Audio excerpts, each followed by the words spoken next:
দেশের একটা অংশ বন্যায় আক্রান্ত। এতে অসহায় হয়ে পড়েছে দেশের বিভিন্ন জেলার অর্ধকোটি মানুষ। বন্যার্তদের সহযোগিতায় এগিয়ে আসছে দেশের অভিনেতা, অভিনেত্রী, সঙ্গীত শিল্পী সহ বিভিন্ন শ্রেণী পেশার মানুষ ও সংগঠন। এমনকি যারা এই মুহূর্তে কাজের সূত্রে দেশের বাহিরে অবস্থান করেছেন, তারাও বন্যার পরিস্থিতি নিয়ে সরব রয়েছেন সোশ্যাল মিডিয়ায়।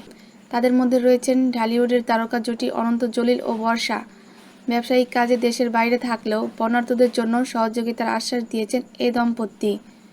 আজ সোমবার সকালে এক ফেসবুক পোস্টে অনন্ত জলিল লেখেন, যেখানে বন্যার কবলে পড়ে অসহায় মানুষেরা ক্ষুধার্ত, ঘরবাড়ি ছাড়া এবং তাদের সমস্ত কিছু ভেসে গেছে, আর তখন আমরা তাদের পাশে না দাঁড়িয়ে আন্দোলন করে আমাদের দাবি আদায়ের চেষ্টা করছি। এটা কোনো বিবেকবান মানুষের কাছে গ্রহণযোগ্য নয়।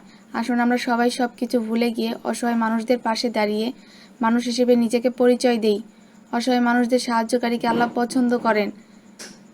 শেষে বিশেষ দ্রষ্টব্য উল্লেখ করে অনন্ত লেখেন, আমি আমার ব্যবসার কাজে এখন দেশের বাইরে অবস্থান করছি। ইনশাল্লাহ দেশে ফিরে আমি আমার কোম্পানির পক্ষ থেকে রেস্কিউ টিম সহ ত্রাণের ব্যবস্থা করব। অন্যদিকে অনন্ত জলিলের স্ত্রী চিত্রনায়িকা বর্ষা একটি স্ট্যাটাস দিয়ে পোস্ট করেন। এই সময় তিনি লেখেন, একা করলে সেটি ছোট কিছু, অনেকে একসঙ্গে করলে সেটি অনেক বড় কিছু। আরও লেখেন, ইনশাল্লাহ দেশে এসে আমি হোক একটা বা দুইটা বা তিনটা, তাদের হারিয়ে যাওয়া ঘর করে দিতে চাই।